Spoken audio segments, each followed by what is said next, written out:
Welcome to Unity of Bellevue. I'm Reverend Marla Mason, and welcome to our online format during these interesting times that we are living in. If you wish, close your eyes and join me in consciousness. I know that we may be spread far apart, but there is only one life, and we are living in that life, and so we are together in spirit.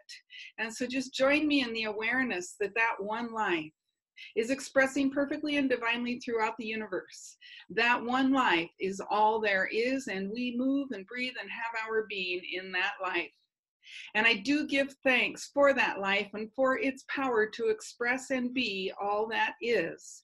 And I know that this day that life is expressing perfectly as this online gathering of Unity of Bellevue. I know that our hearts and minds are open to everything that unfolds here today as we simply say yes to infinite intelligence, lifting us, inspiring us, making known to us all that is to be known for our highest good. I'm so grateful for the technology. I'm so grateful for the mind and the heart of God that has called us together by divine appointment. I'm so grateful for the transformation of hearts and minds that takes place here today. And so I open this gathering with a grateful heart and simply allow it to unfold according to the law for highest good for all.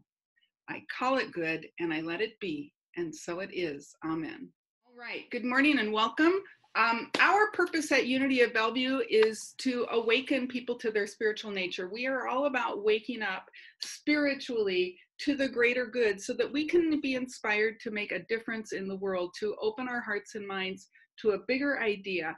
We are practicing in spiritual community, waking up to the truth of who and whose we are, and we are practicing in spiritual community, giving from our hearts, making a positive difference in the world. All month long, we've been talking about doing that in the context of this notion, this idea of the divine feminine. The divine feminine is our theme. Honoring the divine feminine is our March theme. Now, we started on March 1st with the idea of reimagining the holy. What is the nature of the infinite presence that we call God, and can we reimagine that? Last week, we shifted gears a little bit and started talking about that in the context of what's happening with COVID-19 in our community and in the world. And so we did talk some about the divine feminine in that context, and we're going to review some of that and make some of those greater links here today. So you're in the right place if you are working with the experience of COVID-19. So please join me by noticing a couple of things on your screen. The first thing for you to notice is that at the bottom of your screen, you have a Q&A button, and you have a raise your hand button, and you have a chat button. Feel free to chat. We would love to have you join us in chat. You can ask a question by chat. You can make a comment by chat. Feel free also to ask a question. If you use the Q&A button to ask a question, your question will be confidential. If you use chat to ask a question, everyone will know that you asked that question. So feel free to use either way to ask a question. Don't raise your hand because we're not going to do that kind of interaction today. So stick with chat, stick with Q&A. Feel free to participate. You also might want to have a pen and paper handy because we are going to do some stuff. You might want to write down some notes, and a little bit later we'll do a little process. I might even ask you to write down a couple of things. All right, so I want to start today by providing a little bit of review, because I'm sure at least some of us were not present on March 1st and last week. And so I want to start by I want to ask a poll. Now, we asked this poll last week. We asked this poll question, and I want to start with this question again because I want to just take a little bit of temperature about how we are doing. So here's your poll question. How are you currently feeling about what's happening in our community and around the world with COVID-19? Go ahead and vote. It's anonymous. Nobody knows what you say. You might be completely panicked. You might be a little bit nervous, but you're doing okay. And you might be completely at peace. So go ahead and just let us all know anonymously, how are you feeling about what's happening in our community and around the world with COVID-19. I have lots and lots of votes coming in, and I'm going to close the poll right now. Last chance to vote. And here's what's happening. We have about 3 of you are feeling completely panicked. I totally get it. That makes sense to me in this environment. A bunch of you are feeling a little nervous, but you're doing okay. And then a sizable portion of you are feeling completely at peace. So that is just a little bit of a temperature read for how everybody's doing right now. And we'll kind of do a check-in at the end and see how you're doing as well. And we can also compare these results to last week. So let's review a little bit from week 1 and week 2 of this theme, and then we'll launch into some new conversation for today. So in the first week of talking about exploring the divine feminine, honoring the divine feminine, we talked about reimagining the holy. We talked about what is the nature of the infinite life, the infinite something that we call God. And we looked specifically at the Hebrew story, the Hebrew myth, if you will, the Hebrew creation myth, that the story is told in the first book of Genesis in the Hebrew Bible. And we looked first at that word Elohim, that which in the beginning God said, let there be light. In the beginning God said, and the Hebrew word that is used there, we said, is Elohim. And it's an interesting Hebrew word because it actually carries both a masculine and a feminine connotation, and it is also plural. Now, in the beginning, gods created heavens and the earth. In the beginning, gods said, let there be light, is a really interesting idea, and not one that I had ever really wrestled with before I became aware of the nature of that word. So hang on to that for a moment, as we also remember that first week we talked about the idea of in the beginning. The Hebrew word that is translated into the English as in the beginning is barashit. And that word means in mind. Bara is the Hebrew word for mind. And so the notion is in mind, the father, mother, masculine, feminine, plural gods created the heavens and the earth. And we said the heavens are that which is transcendent and expansive in the Hebrew, and the earth is that which is focused and dense. And so the heavens, in mind, the father, mother, God created that which is transcendent and expansive, and that which is focused and dense. And so you begin to see the balance that is in place between the masculine and the feminine in this original Hebrew story, and how important it is for us to have not forgotten, which we have in many ways, for us to have not forgotten the feminine influence, the feminine balance in this story. Now, most of us were raised in Western culture where there's a very strong male identification with God, whether that is whether you see it that way or not. Culturally, we have a really strong male identification with the deity, with the infinite, don't we? And so what I want to invite us to do all month long is to consider that although that perspective is not wrong, it's not complete. There is more to the story, and so we want to awaken our hearts and minds more fully to the idea of balance, because as we said in week 1, when we are out of balance, we tend to get chaos. Yes? Any chaos you see happening in the world right now, I see a fair amount of chaos happening. And so what can we do to bring more balance into our experience of life, balancing both the masculine and the feminine aspects of humanity, and what it means to be human, and what it means to be divine expressions in this realm of form? How do we bring more balance to that so that we can experience more health? So that's the discussion we had in week 1. Last week, we came together for our first online gathering.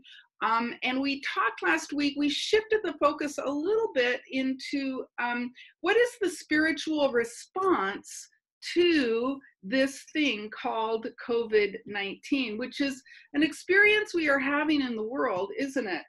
And in this worldly experience, we have a choice of how we want to be with it. So in week 2, we talked first about, let's get in touch with our fears. Let's just be honest. What are our deepest fears about what's going on? And then we talked about stepping into the recognition that oftentimes, if we are not aware and not willing to be present to our deepest fears and willing to feel those fears, then those fears start to drive unhealthy behaviors. In fact, I remember somebody last week commented, yes, the behavior that was being driven by her fears was she was stopping in at Dairy Queen for blizzards. And so we do that. Sometimes we internalize those fears, we worry about things, we fuss, whatever. Sometimes we externalize those behaviors. We eat or we drink or we drug. But those behaviors are born of our unexpressed and undealt with fears. And so we talked last week about how do we actually be present to the fear and allow ourselves to recognize what is the creative nature of the universe and how can we create a different experience. And so to review that a little bit, I want to share with you a graphic that we looked at last week in this context. You might remember we looked at this thing, it's called the creative process or the creative cycle. And the notion here is, just briefly, the circle represents the infinite. There is only one life. You see how the circle kind of fades. There's only one thing happening, and all is contained within that one thing. And that top third of the circle is spirit, energy, that which says, let there be, that which is the mind of that Elohim that said, let there be. And so out of the let there be moves into what we call law, which is that which says yes. It says yes to the let there be. So we think about let there be light, and something had to say yes, such that light could be experienced here in the realm of form. So the let there be is put into the law that says yes. That is, the seed is planted in the soil that says yes, and then there is an experience in matter or form. So we talked about, like, that's the way the infinite, the Elohim, create. It's also the way that we create. We are at one with that infinite presence. We are at one, created in its image and likeness, and so we create in the same way. And so, for example, we might be feeling very fearful or panicked about what's happening with COVID-19. And we might have some ideas of some of the things that people shared last week. Someone I love has symptoms and I'm afraid they might die. Someone else shared, I feel kind of lost and I don't know what's going to happen. And see, when we embody in our human experience the spirit or the energy of that thinking, the law says yes, and we experience greater fear in our lives. When we don't recognize, we talked about this, the idea that our feelings of fear become the yes in our personal lives. And so it becomes so important to really get in touch with what is our highest hope? What is the best thing that could come out of this? You see, the spiritual journey is always about learning something, isn't it? It's always about expanding and growing. Everything is always evolving, and so are we. And so we have an opportunity here in the midst of this experience to be the source of a bigger idea, a bigger notion of what's possible in what appears to be, in the realm of form down here, what appears to be a very difficult situation.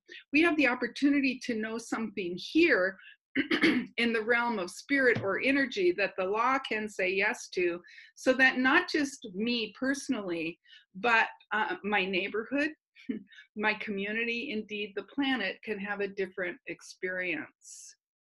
So that catches us up pretty much to today. Today, I want to ask you, I want to start with this question. What is it for you when you think about the divine feminine? When you think about what is the divine feminine? What are the qualities that are present in the divine feminine? What comes up for you? And feel free to chat your thoughts. What are some of the qualities that you can identify with the divine feminine? If we think of masculine qualities as strength, as assertiveness, as authoritative, as action-oriented, what are the feminine qualities of humanity or of the infinite? Reminding ourselves that one is not wrong and the other is not right. They're simply incomplete, and we need them both to create a true picture of humanity. And so Barry is saying that creativity is a feminine quality of the infinite. Jean says nurturing, and Barry, beauty. Kathy says nurturing. Lots of nurturing here, isn't it? Don't we think of the feminine, the mothering quality of nurturing and caring? Beauty and power from Clayton, and Cheryl says love. Someone is saying nurturing, creativity, collaboration. That's an interesting one. I do kind of wonder where we would be in these interesting times if we were a little bit better at collaboration, if we nurtured the feminine quality of collaboration a little more fully. Empathy, says Sarah Agassi, calm and perspective. Thank you, Jerome. And caring, Bob Gellert says. So these are some of the things. And strength, somebody said strength. Jean said strong. It is interesting because, we also think of strength as a masculine characteristic, don't we? And I think that is one of the really super interesting ones. I know that sometimes for me, strength has shown up as more of a warrior spirit. Like I am willing to do anything to create a world that is safe and nurturing for everyone. I'm willing to do anything that is safe and nurturing. And I have this kind of commitment and this warrior spirit. And sometimes I think strength gets equated with, in women gets equated with something not quite so positive. So that is an interesting one, because I do believe that women are very, very strong. And so I have let me check here. Susan Neidig says inclusivity, definitely one of the feminine characteristics. Monica is saying, Kathleen says love of nature. And isn't it just love in general it feels like one of the feminine qualities of the infinite. And so how could your life be enriched if you became more and more willing to plant some of those qualities in this spirit energy realm in order that the law would have something new to say yes to? What if compassion, wisdom, patience, kindness, nurturing, creativity, what if that is what we were planting here, the seed, if you will, that we were planting here in the soil of the law to say yes to? How would your experience of life be different? Feel free to chat if you have a thought about that. How would your experience of life be different if you were willing to plant those seeds in that realm of spirit, that energy, that realm of expansiveness, so that the law could say yes to that? And here in the realm of the focused and dense, that could be what would manifest. So try this on for a moment. When we talk about the divine feminine, and we talk about the nature of the infinite, let me know what you think about this idea. Here in this model, we have kind of three aspects of the divine, right? The spirit, energy, the law, and matter and form. Those are all contained within the mind and within the body of God, because there's only one thing happening, and all of these aspects are happening in the midst of the one thing. And also in the realm of form is male and female and seeming dyads and seeming left and right and seeming duality. But what if that duality were all part of the infinite one? And I invite you to think for a moment about the spirit, the energy realm of the divine being masculine energy, the green area on our model here being masculine energy, the blue area, the realm of law, being feminine energy.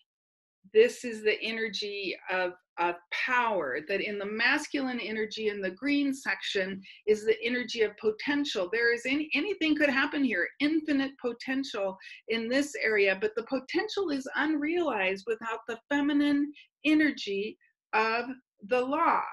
And when we, if you will, impregnate the law with divine ideas, the law can give birth to our experience in the world. The law does give birth to an experience in the world. So what are your thoughts about that? That the spirit energy, the seed is the masculine energy, that the law, the soil, is the feminine energy. Feel free to chat and let me know what you think about that. Looks like we have a message from Carol. I don't know what she says. She says, listen. Oh, I think she's talking about a quality of God. Any ideas, any thoughts that you're having, or a quality of the feminine, I'm sorry. Any thoughts about this notion that the spirit, the energy, is the masculine energy, the authoritative, the action-oriented, the potential, and the law is the power that brings it all into form. And I said that a little bit wrong, that the spirit is the potential, that the law is the power to bring the potential into form. Think about that for a moment.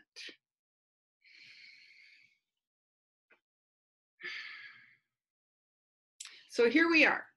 We have an opportunity to use the masculine potential, the masculine power of strength, assertiveness, action-oriented, authoritative, some of those masculine qualities, and to plant them in the soil of compassion, love, patience, nurturing, kindness.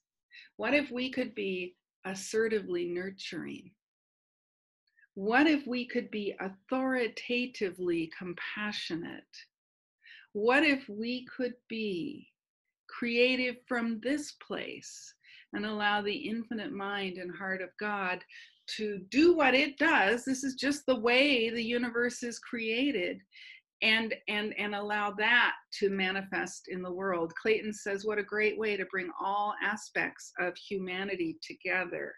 And you begin to get the notion of how, without the masculine aspects and the feminine aspects of God, we come out of balance in the realm of form.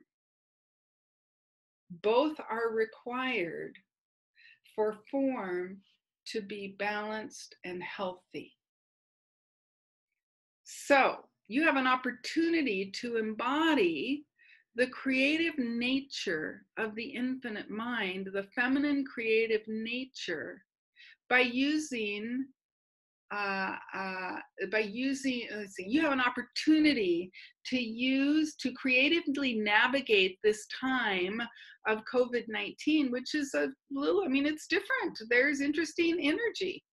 How would you use this deeper understanding of the importance of balance between these two things to create a different experience during this time of COVID-19? Because you know what, this bus has left the station, hasn't it? We are in the midst of this experience. It doesn't really, there are things that we can do, and we are doing them. That's why we're meeting online today rather than in person, is we are taking action to take a little bit of control of the bus and drive it where we want to do, to flatten that curve, as the scientists keep telling us, of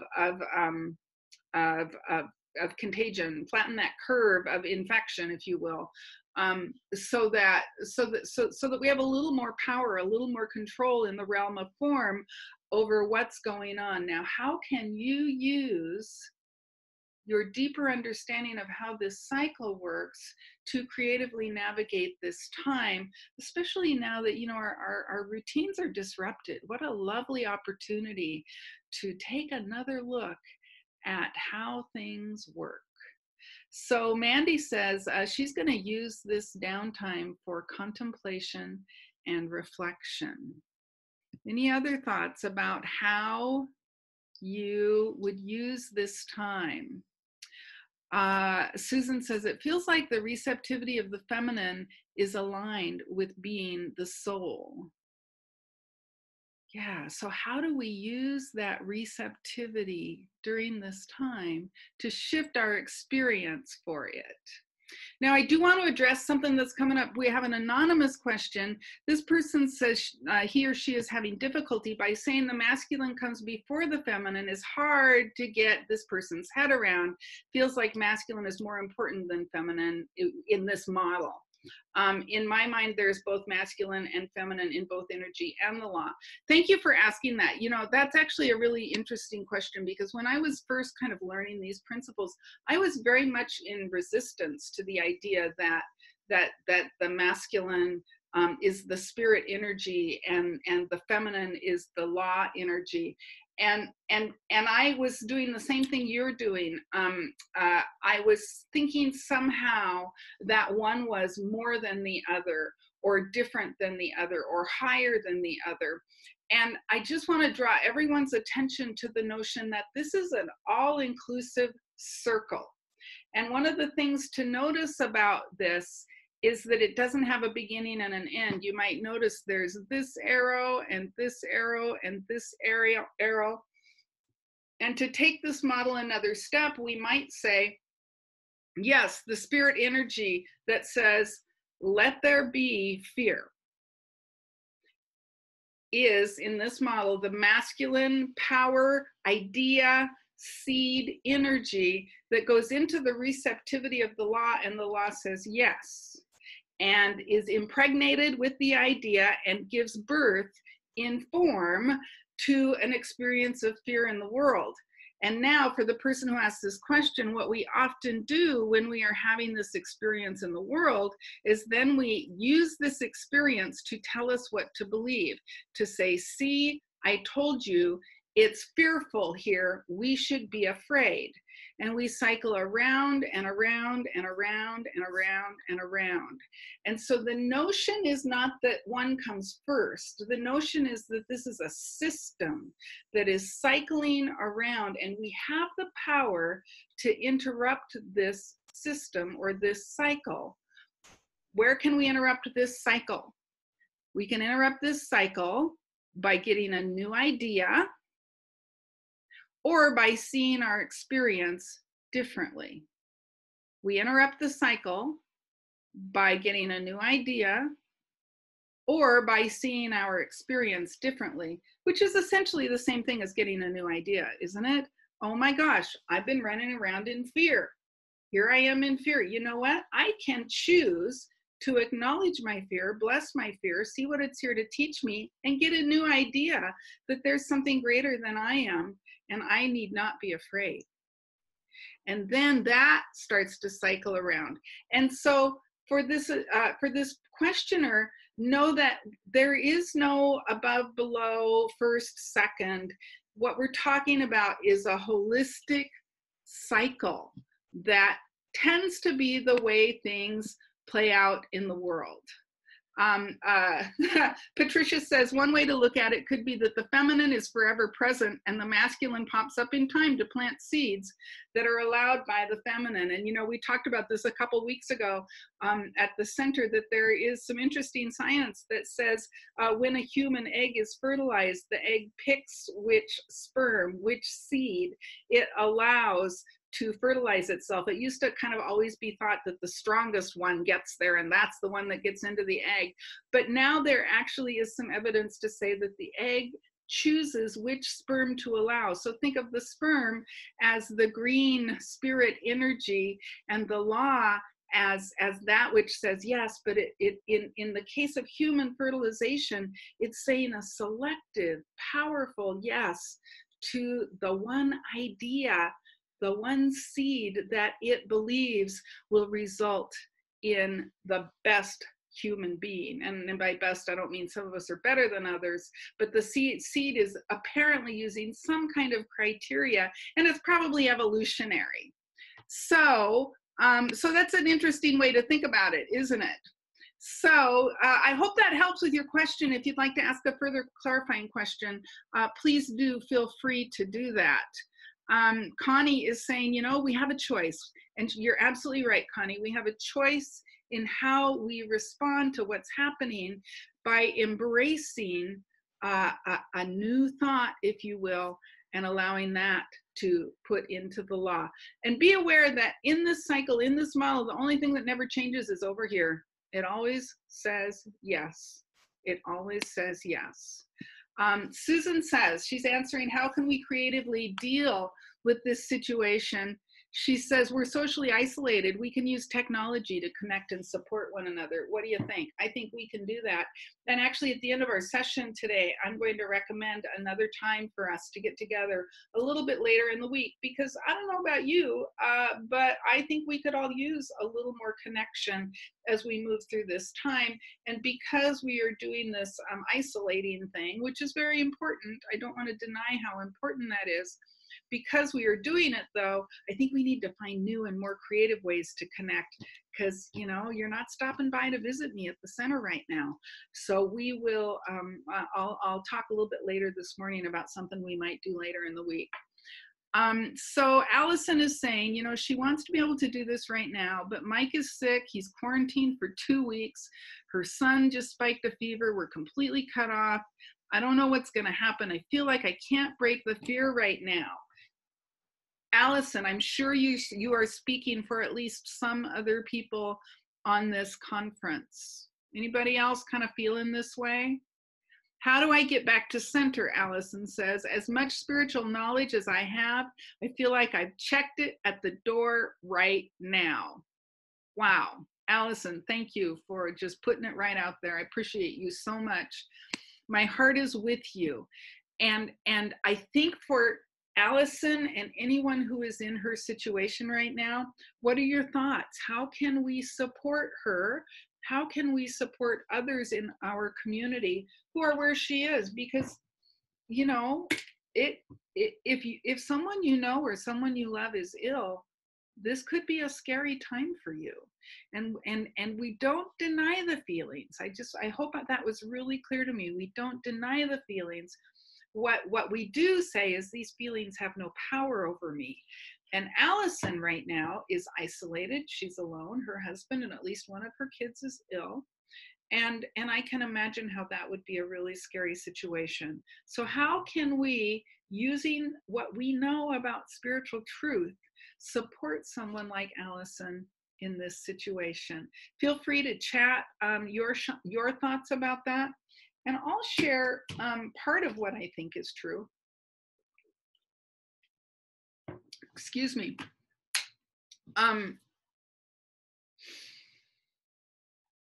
Our task is to be there as spiritual community, even when the only way we can do that is by phone or by web conference like we're doing right now.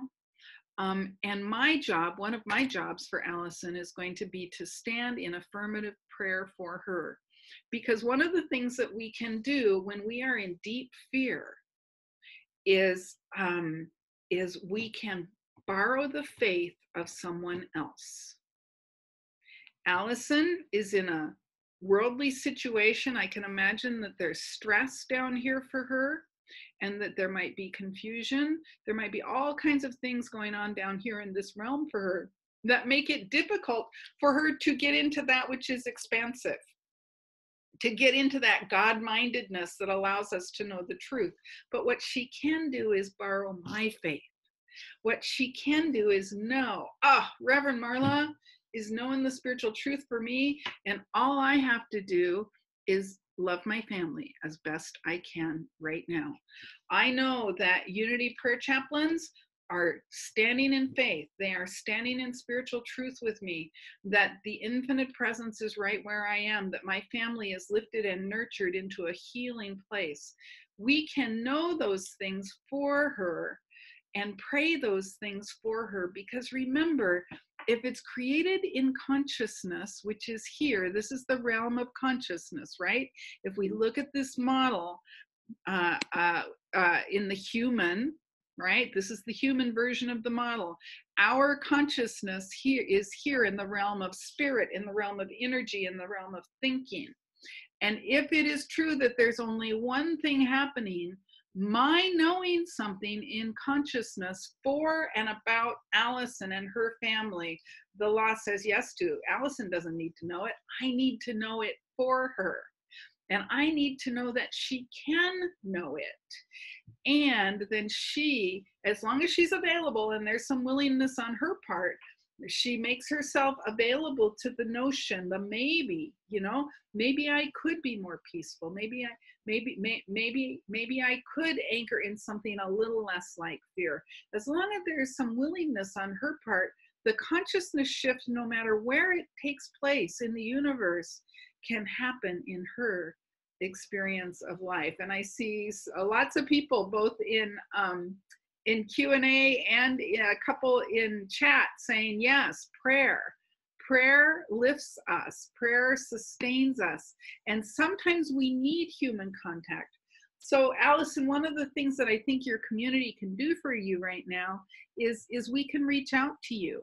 And I invite you guys to reach out to Allison. Some of you, I'm sure, have her contact information. Feel free to do that.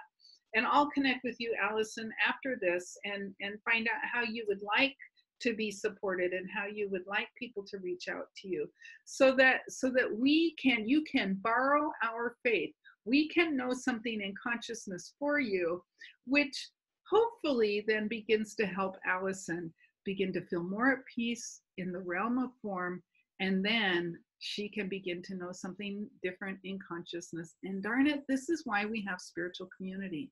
This is a big reason why we need spiritual community. We need to be so that during these challenging times, we can be there for one another.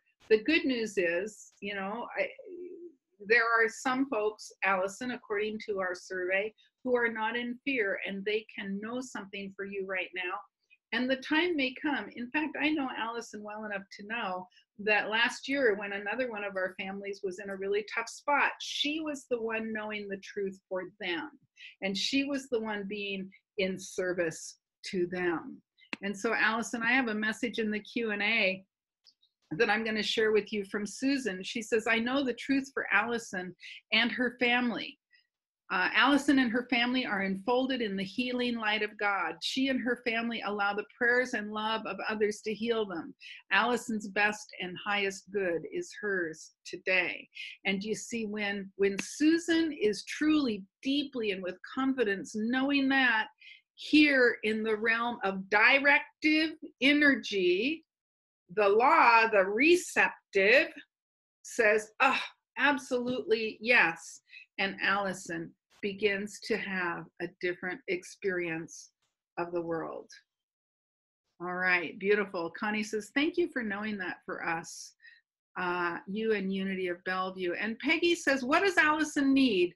A meal? TP? Yeah. And you know what, Peggy, we're going to find that out. I'm going to reach out to Allison after our time together this morning, and we're going to figure out exactly what she feels like would support her right now. And I'll be in touch with you and with anybody else who wants to be able to be there for Allison right now. Just put a note in chat, and I will look at it when this conference is done and make sure that Allison knows that you are there for her. All right, and Jean is volunteering. She's got extra TP if anybody needs it. All right, perfect. So Allison, how you doing? We're with you in consciousness. You are not alone. So we have also Isabel has, oh, here we go. Isabel says we can drop books, food, CDs, love letters, flowers at Allison's door or anything she needs. So beautiful. I love it that our community comes together in support of others. And now more than ever, yes, because we can use our power to create a better world. See, we say that we are about waking up. We are here to awaken people and support them in transforming the world, making a positive difference in the world. And I love seeing that we are really taking that seriously right now. All right, anything else you want to say about how these qualities might grow, might shift our experience of these challenging times? Any other notes about that right now? All right, so here's what I want to invite us to do. We're just going to do a little spiritual practice together. So my invitation is that you just join me in a little bit of guided meditation and a little bit of visualization, because what we want to do is plant some different seeds in the soil.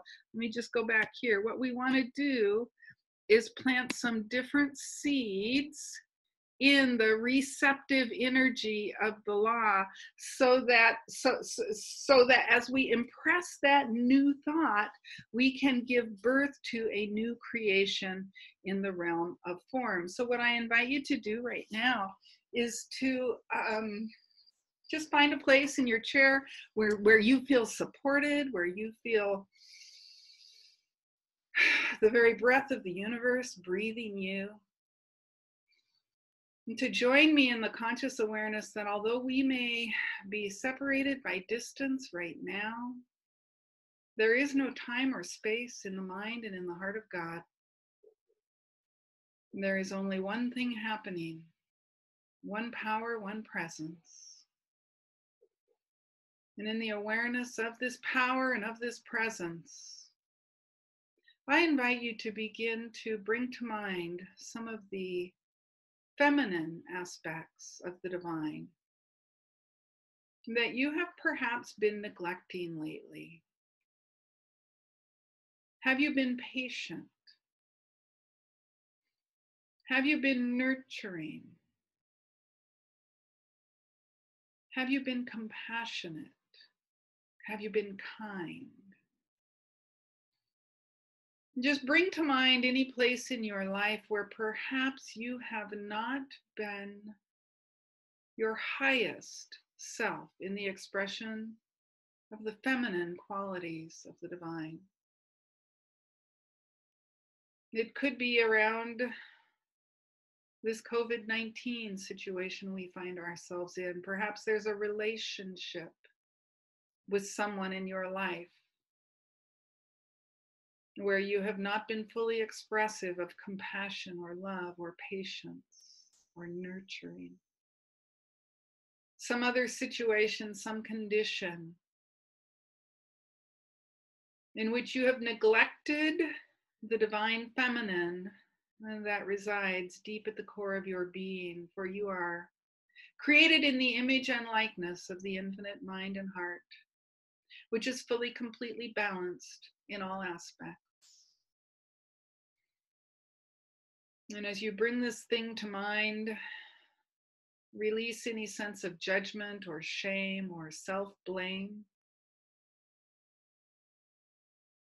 As you breathe deeply and bring into your awareness a vision of you embodying a greater sense of the divine feminine in this situation. As you begin to imagine yourself supporting, loving,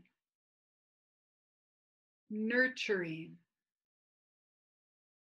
caring for whatever may be happening in this situation. And begin to imagine yourself nurturing and loving and caring for yourself.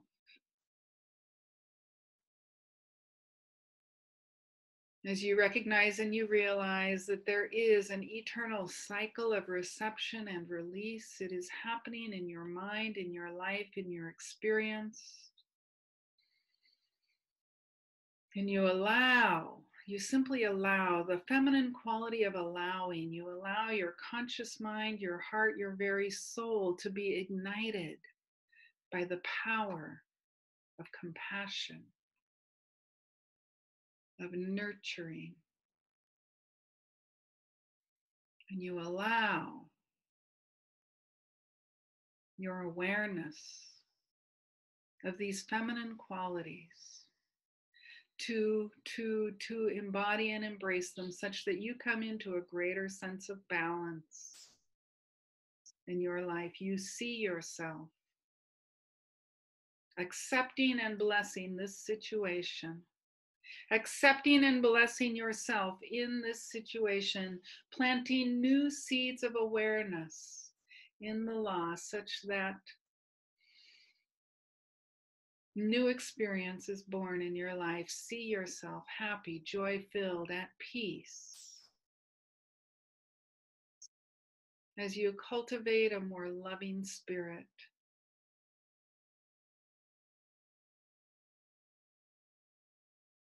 And we know that this conscious picture you have created is cause. We know that as you embody, envision this new experience, the law says yes, for it is receptive. It does give birth to the new.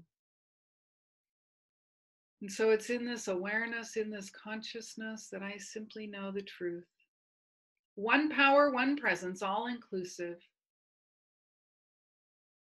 One power, one presence, making itself known in, as, and through our lives. And so I close this message with a grateful heart, knowing that we have said yes to the divine feminine expressing more fully in our lives, and so it is done, and so it is. Hi, Reverend Marla here, Unity of Bellevue. I wanted to let you all know that we had a little technical glitch at the end of this morning's broadcast that resulted in an abrupt ending. And so I wanted to add this little bit to close a little more gracefully with you. First, I have a few announcements. The first is if you're wanting some prayer support, please email prayerchaplains@unityofbellevue.org. Our prayer chaplains would love to pray for you. And you know what? They're also going to send your prayer request to Silent Unity, which is our international prayer support organization, and they will also be in prayer for you. I also wanted to let you know that plans for Easter are up in the air. We're not quite sure what's going to happen. If it is possible for us to meet and do our big Easter thing with brunch and Easter egg hunt, we absolutely will do that, and it may not be possible this year. So we will keep you informed about what's happening with Easter as things unfold. In a similar way, we have to keep you informed about what's going to happen with spring classes. Originally, we had planned that spring classes would start the week of April 8th, but we've pushed that off about 2 weeks. Look forward to more information and hold your Wednesday evenings because we're offering a great class this spring, Spiritual Principles of Financial Freedom. You will be so glad you took that class. So for now, hold your Wednesday evenings open this spring, and we'll let you know the precise start date of the class when we know. Also, we will be meeting online until at least the end of March, maybe a little bit longer. We'll once again see how things unfold around us to make that decision. So do plan on joining us every Sunday, 10 a.m. meditation, 10:30 gathering until at least the end of March, and we'll keep you posted on other plans. Also, I mentioned earlier in this morning's webcast that I was very interested in pulling together something happening midweek to support us. If you would like to join a very informal midweek online check-in group, I invite you to do that. We'll be meeting on Wednesdays at 1 p.m. You can find the link to launch that meeting at our website, www.unityofbellevue.org/launch. So look for that link. Join us at 1 o'clock on Wednesday. It'll be a little less formal gathering than we're having right now on Sunday mornings. You'll have a chance to talk about what's going on with you and your application of spiritual principle in your daily life, and then we'll see if we can't support each other in growing and evolving even more fully. Finally, I do want to invite you to remember unity with your financial support right now. These are very interesting times for us as well as I know for you, and unity is here for you. And we want you to know that, and we want to support you during these times. And it's also true that in these uncertain times, sometimes we withhold a little bit, and I do understand that. That can be my own temptation at times as well. And the fact is that nothing has changed for Unity. Although we've changed our delivery format, our expenses remain pretty much the same. And so what I want to invite you to do is support our mission. We are here to awaken people and transform the world. We're here to wake up and go deeper in spirit together so that people become inspired to really make a positive difference in the world. And we offer a lot of really great programs. And so I also invite you to express your appreciation for our programs that are about facilitating that spiritual awakening. So you can make a gift to Unity of Bellevue during this time or any time at www.unityofbellevue.org/give. Or you'll find our text to give number on our website, and we'll also find our address if you would prefer to mail in your gift. So overall, do your spiritual practice, pray, meditate, surround yourself virtually or in your physical reality with loved ones and people who support you, and know that Unity of Bellevue is here for you. Have a great week, and be sure you tune in on Wednesday at 1 o'clock. All right, everybody. Bye-bye.